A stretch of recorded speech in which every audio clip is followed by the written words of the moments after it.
Pradeep, I am sorry. तुम्हारे दिल का हाल मैं समझ सकता हूँ, पर क्या करूँ, नीता ने मेरे साथ रिलेशनशिप में रहना पसंद किया है। शैलेंद्र ने कहा, इसमें सॉरी जैसी कोई बात नहीं है। यह नीता का निर्णय है और उसे पूरा हक है अपनी ज़िंदगी का निर्णय लेने का, प्रदीप ने कहा।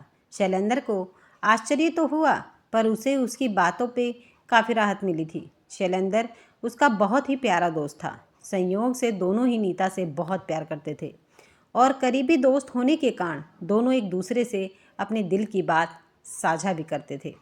कभी कभी तीनों साथ साथ समय बिताते थे। दोनों ने नीता से अपने अपने तरीके से अपने दिल की बात बताई थी। नीता ने प्रदीप की बात का कोई जवाब नहीं दिया था और शैलेंद्र से प्यार का इजहार किया था। शैलेंद्र खुश तो बहुत था, पर इस बात को लेकर दुखी था कि प्रदीप के दिल पर क्या गुजरेगी। आज प्रदीप ने जब कहा कि उसे पूरा हक है निर्णय लेने का, तो शैलेंद्र के दिल को काफ़ी राहत मिली। इसके बाद शैलेंद्र और नीता का प्यार परवान चढ़ने लगा।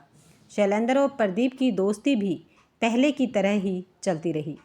नीता शैलेंद्र के साथ तो थी ही, कभी कभी तीनों का साथ साथ प्रोग्राम बन जाता था। तीनों साथ साथ घूमते, खाते, मूवी देखते और ऐश करते थे। इसी बीच शैलेंद्र को ऑफिस के काम से हैदराबाद जाने का आदेश मिल गया। शैलेंद्र हैदराबाद चला गया। वहाँ से वह रोज़ नीता से बातें करता था, कभी कभी वीडियो कॉल भी कर लिया करता था। प्रदीप से बीच बीच में बातें होती रहती थी। उसे 1 महीने तक हैदराबाद में रुकना था। इसी बीच नोएडा स्थित एक रिश्तेदार के यहाँ किसी समारोह में जाने का न्योता मिला। मन ही मन वह बहुत खुश था। सोचा था कि नीता से 1 महीने के बाद मिल पाएगा, पर इस निमंत्रण के कारण पहले ही मिलने का मौका मिल गया था। पर उसके मन में एक आइडिया आया। वह बिना कोई सूचना दिए नीता के सामने जाने की योजना बना चुका था। शुक्रवार को शाम में ही वह फ्लाइट से दिल्ली आ गया। आकर अपने फ्लैट में रुका। दूसरे दिन सुबह नोएडा अपने रिश्तेदार के घर गया। समारोह में शामिल होकर वह शाम को वापस अपने फ्लैट में वापस आ गया। अब वह सोच रहा था कि नीता को कहाँ बुलाए मिलने के लिए। हैदराबाद से वह नीता के लिए मोतियों की माला लाया था। जल्दबाजी में उसे पैक कराना भूल गया था। पहले गिफ्ट पैक करा लूँ, फिर नीता से बात करता हूँ, उसने सोचा। वह अपने फ्लैट से मोतियों की माला लेकर नीचे उतरा। अपनी स्कूटी से वह दुकान की ओर गिफ्ट पैक कराने के लिए बढ़ा। इसी बीच उसने देखा नीता प्रदीप के साथ मोटरसाइकिल पर बैठी जा रही थी। वह बड़े ही रोमांटिक अंदाज में प्रदीप से चिपकी हुई थी। शैलेंद्र ने अपनी स्कूटी से प्रदीप की मोटरसाइकिल का पीछा किया। कुछ ही दूरी पर नॉर्थ इंडिया मॉल था। प्रदीप ने मोटरसाइकिल पार्किंग में जाकर पार्क की और नीता के साथ मॉल में प्रवेश कर गया। शैलेंद्र ने भी कुछ ही दूरी पर अपनी स्कूटी पार्क की और उनके पीछे पीछे चल दिया। वह इस बात का ध्यान रख रहा था कि प्रदीप और नीता उसे न देखें। प्रदीप और नीता सीधे तीसरे तल पर स्थित मल्टीप्लेक्स पहुंचकर टिकट ले अंदर चले गए। प्रदीप कुछ दूर खड़ा उन्हें अंदर जाते देखता रहा। उसकी समझ में यह बात नहीं आ रही थी कि जिस नीता ने उसके साथ प्यार का इजहार किया था, वह प्रदीप के साथ कैसे है। साथ रहने और मूवी देखने से उसे कोई आपत्ति नहीं थी, पर जिस तरह वह मोटरसाइकिल पर प्रदीप से चिपकी हुई थी और रास्ते में भी उसकी बाहें पकड़कर उससे चिपकी हुई थी, उससे उसे दाल में कुछ काला लगा। शैलेंद्र ने तुरंत अपने मोबाइल से नीता को कॉल किया। नीता कॉल को रिसीव कर बोली, हेलो डार्लिंग। हेलो डार्लिंग, कैसी हो? शैलेंद्र ने पूछा। कैसी रहूँगी, मुझे अकेली छोड़कर हैदराबाद की बिरयानी उड़ा रहे हो, नीता शिकायत भरे लहजे में बोली। अरे मुझे तो काम से आना पड़ा है, वरना तुम्हें छोड़कर मेरी आने की इच्छा नहीं हो रही थी, शैलेंद्र ने कहा। झूठ झूठ झूठ, नीता ने अदा से कहा। नहीं डार्लिंग, अब 2 सप्ताह की तो बात है, फिर आता हूँ ना तुम्हारे पास। वैसे अभी क्या कर रही हो? शैलेंद्र ने कहा। घर में बैठकर बोर हो रही हूँ, नीता ने ऐसे कहा मानो उससे कितना नाराज़ हो। अरे बाबा, नॉर्थ इंडिया मॉल तुम्हारे फ्लैट से कुछ ही दूरी पर है। अभी नई मूवी रिलीज़ हुई है, देख आती, शैलेंद्र ने कहा। कुछ पलों के लिए सन्नाटा रहा। नीता ने कोई जवाब नहीं दिया। क्या हुआ नीता, मेरी आवाज़ नहीं आ रही क्या? शैलेंद्र ने पूछा। हाँ, बीच में आवाज़ ब्रेक हो रही थी। अकेले मूवी देखने में मज़ा नहीं आता। नीता ने जवाब दिया। अरे तो प्रदीप को साथ ले लेती, शैलेंद्र ने कहा। प्रदीप को तो तुम जानते ही हो। जब से मैंने तुम्हारे साथ रहने का निर्णय लिया है वह मुझसे खफा है। नीता ने कहा। अरे प्रदीप तुमसे खफा नहीं है। वह मानता है कि तुम्हें अपने जीवन का निर्णय लेने का हक है।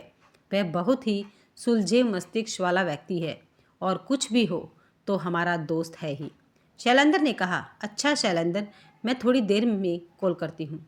एक इम्पोर्टेंट कॉल आ रही है, नीता ने कहा और फ़ोन डिस्कनेक्ट कर दिया। अब शैलेंद्र समझ गया कि उसके साथ नीता और प्रदीप धोखा कर रहे हैं। वह मोतियों की माला पैक कराए बिना वापस चला गया। कहा वह सोचकर आया था कि नीता को सरप्राइज़ देगा। कहाँ नीता ने उसे सरप्राइज़ दे दिया। वह बहुत दुखी हो गया, चुपचाप अपने कमरे में लेटा रहा। 3 घंटे के बाद नीता का फ़ोन आया। उसके मन में विचार आया कि वह नीता को खूब खरी खोटी सुनाए, पर संयम बरत कर रह गया। उसने बिल्कुल सामान्य होकर नीता से बात की। वैसे उसके दिल में जो उथल पुथल मची थी, उसके प्रभाव से वह रोमांटिक होकर नीता से बातें नहीं कर पा रहा था। नीता ने उल्हाना भी दिया। लगता है हैदराबाद में किसी से दिल लग गया है, इसलिए अब पहले जैसी बातें नहीं करते। क्या कहता शैलेंद्र मन ही मन बोला कि जो छुरी तुमने मेरी पीठ में घोंपी है, उसके बाद पहले जैसी बातें कैसे करूं? प्रदीप से उसकी बात होती थी तो वह बिल्कुल सामान्य तरीके से बात करता था। 2 सप्ताह के बाद शुक्रवार को काम समाप्त करके वह फिर वापस दिल्ली चला गया।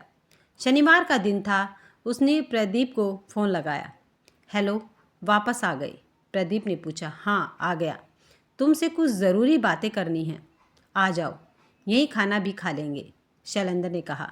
ठीक है, 1 बजे आता हूँ, प्रदीप ने कहा और फ़ोन डिस्कनेक्ट कर दिया। ठीक 1 बजे प्रदीप हाजिर हो गया, इसके पहले कि शैलेंद्र ने खाना बनाकर तैयार कर दिया था। चलो खाना खाते हैं, फिर बातें करते हैं, शैलेंद्र ने कहा। नीता नहीं आ रही क्या? प्रदीप ने पूछा। क्यों? नीता के बिना हम साथ में खाना खा सकते हैं क्या? शैलेंद्र ने पूछा।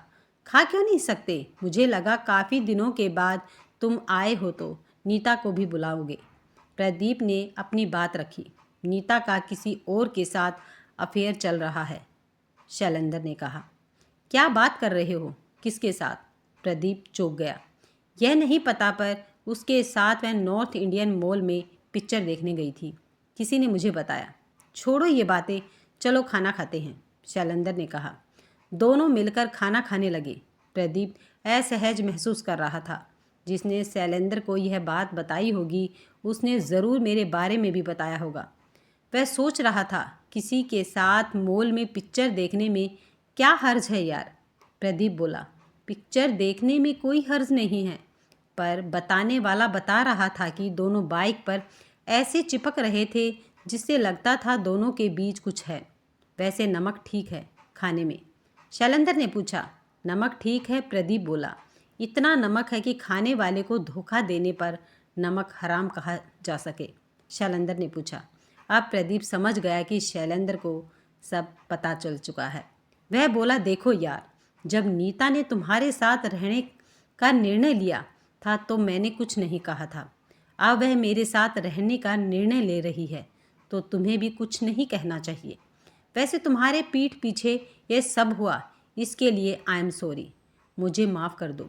इसके लिए माफ़ तो नहीं कर पाऊँगा तुम्हें प्रदीप, पर तुम मेरे बहुत पुराने और करीबी मित्र हो। मित्रता जारी रहेगी। विश्वासघात के धब्बे के साथ जिस तरह उसने मेरे साथ रहने का निर्णय लिया था तो मैंने तुम्हें बताया था, उसी तरह तुम बता देते तो मुझे कोई शिकायत नहीं रहती। तुम मेरे दोस्त हो, इसलिए तुमसे शिकायत कर रहा हूँ। नीता से मैं शिकायत भी नहीं करूँगा, बस तुम उसे बता देना, शैलेंद्र ने कहा। प्रदीप सिर झुकाए खाना खा रहा था। खाना एकाएक उसे बहुत बेस्वाद लगने लगा था। अगर आपको ये कहानी पसंद आई है तो वीडियो को लाइक, शेयर और चैनल को सब्सक्राइब करना मत भूलिएगा।